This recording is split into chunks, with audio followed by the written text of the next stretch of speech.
아니 이 두 양반들은 어디 가셨나? 안녕하세요.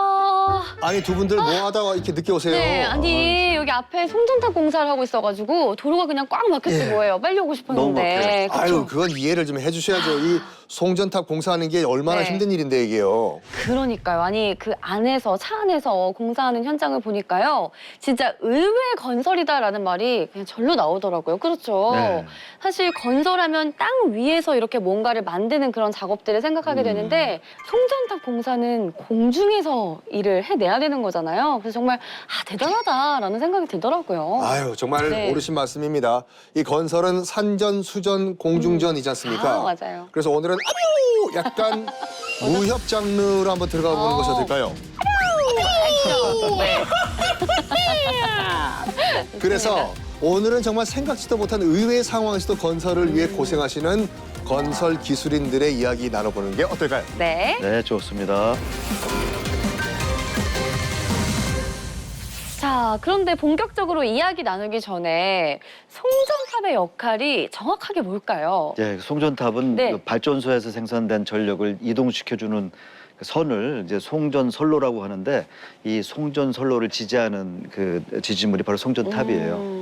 이 송전탑 종류에는 송전되는 그 전력의 양에 따라서 765kV, 345, 154 킬로볼트 등이 있죠. 765kV의 경우에는 한 100m 정도고요.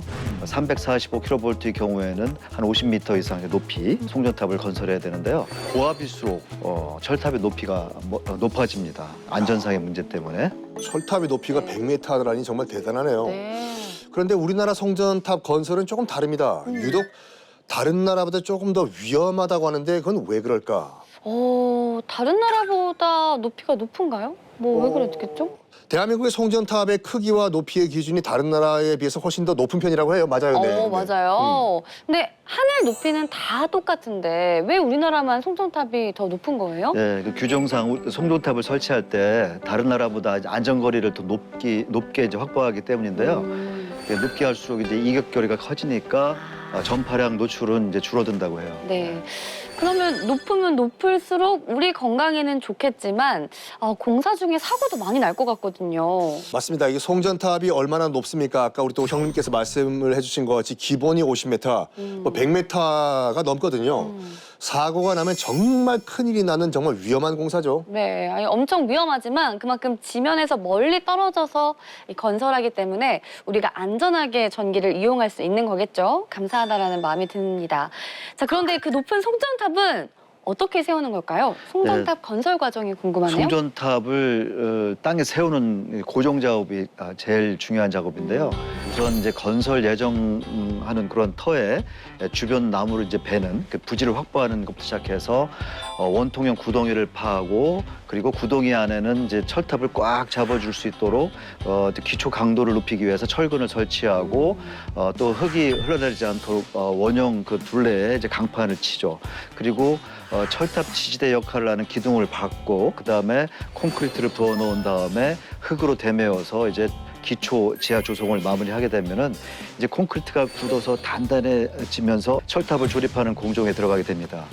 철탑은 주로 광간 파이프로 조립하는데 철탑 파이프의 한 개 무게가 무려 네. 최고 3톤에 달한다고 합니다. 그래서 반드시 장비가 필요하고 이제 크레인이 바로 그 역할을 해주는데 이 크레인으로 이 파이프를 하나씩 옮겨서 전문 기술자가 이제 조립을 하게 되는 거죠. 그러니까 크레인으로 철탑을 올리는 거군요.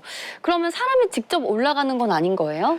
사람이 직접 또 올라가야 되는 작업도 있습니다. 크레인으로 이제 그 구조물을 쌓아놓으면 그걸 볼트로 조여야 되기 때문에 전문 작업자들이 직접 볼트를 조이는 작업을 해야 되죠. 맞는다고 끝이 아닙니다.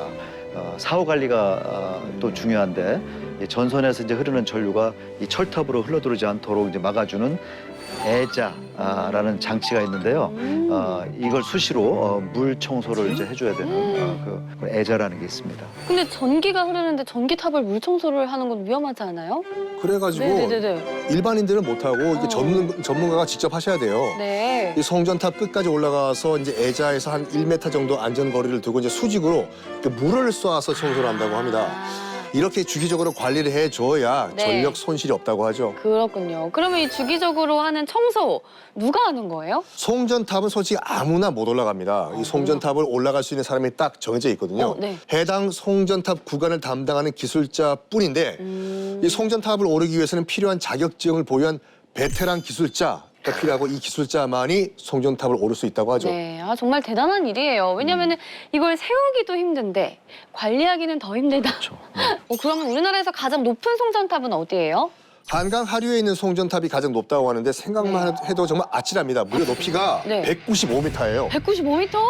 그럼 거의 200m가 되는 건데 어느 정도 높인 거예요? 이렇게 보시면 돼요. 63 빌딩보다 높은 75층 건물 높이와 비슷합니다. 송전탑이요? 송전탑이요. 와, 진짜 아찔한 게 많네요. 세계적으로도 엄청난 송전탑들이 있습니다. 네. 아까 한강의 그 높이가 그 송전탑 높이가 195m인데 최근 중국에서는 385m의 송전탑이 곧 완공된다고 하는데요.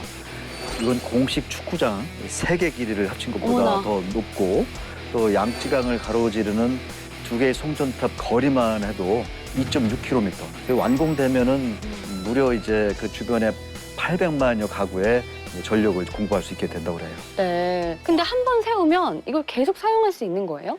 경우에 따라서는 철탑을 이제 교체하기도 하고 구조를 오. 바꾸기도 합니다. 왜냐하면은 송전 양이 이제 변화될 수도 있고 그렇죠. 탑이 노화될 수 있으니까. 네. 왜냐면 또 그 높은 걸 손본다고 하면 또 정말 엄청나게 많은 노력과 또 에너지가 필요할 것 같은데 이걸 건설하는 것도 힘들지만 해체하는 것도 정말 큰일이잖아요. 이걸 어떻게 안전하게 해체를 할 수 있을까요? 네, 그 해체하는 데 보면 기존 방법을 보면은 이제 철탑을 교체하기 위해서 임시 선로를 이제 만들어야죠. 전기가 끊어지지 않도록 하기 위해서. 그리고 나서 신설 철탑을 또 설치하는데요.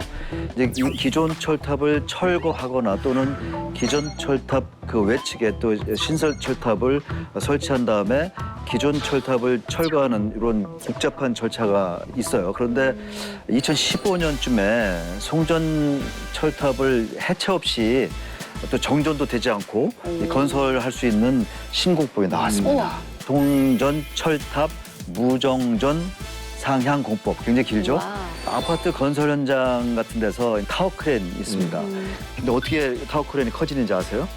타워 크레인은 자력으로 자기가 자기를 키우는 거예요. 한층 정도 높이를 자기가 옮겨서 놓고 뜯어 올려서 이렇게 만들어 쭉쭉 올라가는 거죠. 바로 거기서 힌트를 얻어가지고 철탑을 해체하지 않고 장비를 사용해서 철탑을 그대로 끌어올리면 되는 거거든요. 그래서 정전도 안 되기 때문에 정말 안정적으로 전력 공급이 가능한 그런 방법이라고 할 수 있죠. 그렇군요. 또 요즘에는 이 송전탑을 땅에 묻는 지중화 건설도 많이 하더라고요. 그런데 이 지중화 건설이 정말 어렵다고 합니다. 이 건설 기술인들이 약간 뭐 인간 두더지가 돼가지고 땅속을 이게 파고 다니는 거니까요, 이게 솔직히 말해서. 그래요? 예, 맞습니다. 이 지중화의 그 첫 단추는 지하 30m 이상 아래로 수직구로 이제 구멍을 이렇게 뚫는 건데요. 이 지중화 작업할 때 지상과 지하를 연결해주는 이 수직구, 그 지하 30m 아래를 이 계단으로 내려가게 되면 바로 이제 헬멧하고 또 마스크만 착용하고 하잖아요. 우리 건설 기술인들이 소음과 그 분진하고 싸우는 우리 건설 기술인들이 있다는 것이죠. 그 네. 아래서. 아니 작업하러 한 번 내려가면 올라올 수가 없는데 뭘 먹어야 일할 때 힘도 나잖아요. 뭐 한번 작업을 시작하면 이제 쉽게 나갈 수 없는 지하지 않습니까? 그래가지고 간식을 먹을 때도 지상에서 이렇게 줄로 연결해서 간식을 어머나. 내려준대요. 진짜 건설 기술인들이 이 공포에 빠지는 거는 이 배고픔이나 뭐 화장실 이런 것이 아니고 케이블선의 그 무게가 좀 공포스럽다고 합니다. 이 케이블선 1m의 무게가 네. 어느 정도나 될 것 같아요? 1m. 네, 1m 정도면 뭐 10도 많은 거 아니에요? 30kg. 그러니까 기계로 케이블선을 연결한다고 해도 지하에 이렇게 거대한 케이블선이 깔리려면 그게 배고픔보다 더 엄청난 공포가 아니겠어요. 제가 배고픔이라는 이야기를 하는지 자신이 굉장히 부끄럽네요. 네. 반성을 하면서 정말 의외의 이 상황 속에서 힘을 내는 건설 기술인 분들이 있기 때문에 또 우리가 이렇게 전기도 쓰고 생활도 할 수 있다라는 생각이 듭니다. 자, 그런데 저 건설 작업이 정말 어려운 게 하늘뿐만 아니라 바다 위에서 해야 하는 경우도 많이 있잖아요. 네, 맞습니다. 최근에는 부산항의 그 항로를 확보하기 위해서 진행된 그 토도 제거 사업이 있었어요. 토도? 토도가 뭘까요? 토도가 토도. 일본어가 아니라 네. 토도, 섬도자 섬 이름인데 부산항 앞바다에 있는 섬이에요. 이걸 통째로 제거하는 공사가 실시가 됩니다. 이번에 제거되는 토도의 규모가 얼마냐면 15톤 트럭으로 치면 22만 4천 대 분량의 암석을 드러내는 엄청난 작업이라고 합니다. 아니 멀쩡히 있는 아이를 왜 제거를 하죠? 왜 그렇게 드러내는 거죠? 너무 바닷길을 열면은 이제 그 항로를 만들어야 되는데 네. 이 토도가 그 항로를 이제 가로막고 있으니까 이거 없애면은 바로 이렇게 직선으로 갈 수 있으니까 이제 공사를 해야 되는 거죠. 그래서 그 안반에다 이제 구멍을 뚫은 다음에 폭약을 이제 넣어서 터트립니다. 물이 들어오면 안 되니까 가물막이라는 게 있어요. 물막이를 임시로 이렇게 해서 설치한 다음에 육상 부분을 먼저 제거하고 나서 수면 아래로 천천히 내려가는 것이죠. 그래서 이 부서진 돌을 준솔 바다에서 이제 드러내가지고 바지선 아시죠? 이렇게 네네. 바지선에 실어서 육상으로 옮기게 됩니다. 여기서 정말 그 의미 있는 일이 뭐냐면 이 옮겨진 돌 그냥 갖다 버리지 않습니다. 여러 건설 현장에서 활용한다는 것도 정말 중요한 점인데 그 신항 남 컨테이너 배후단지 109 현장으로 옮겨가지고 연약한 지반을 다지는 누름돌 역할로 활용을 한다고 하죠. 네, 아니 하늘에서부터 그리고 땅속까지 정말 건설 기술인들의 손이 안 닿은 곳이 이 세상에 없는 것 같다라는 생각이 드네요. 자, 이 정도면 더 이상의 환경은 나올 수 없을 것 같은데요? 아닙니다. 여기서 끝이 아닙니다. 또 있어요? 극 중의 극, 바로 남극. 남극. 남극의 과학기지, 장보고 기지를 우리나라 건설 기술인들이 또 지었다는 거 아닙니까? 맞아요. 네. 이 과학기지 이야기는 참 자주 들었지만 그걸 우리나라 건설 기술인들이 들었다는 거는 또 모르시는 분들도 많이 계실 것 같은데 그 추운 남극에 대체 어떻게 한 걸까요? 그 방법은 말이죠. 방법은 또 끝내 또. 그 방법은? 또 끊어요. 또 끊어요. 하지만 뭐 괜찮습니다. 재미를 위해서 저희 조금 기다릴 수 있거든요. 저희는 더 알찬 이야기 의외의 건설 파트 2에서 계속해서 이어갈게요. 우리 같이 떠나요 언덕 너머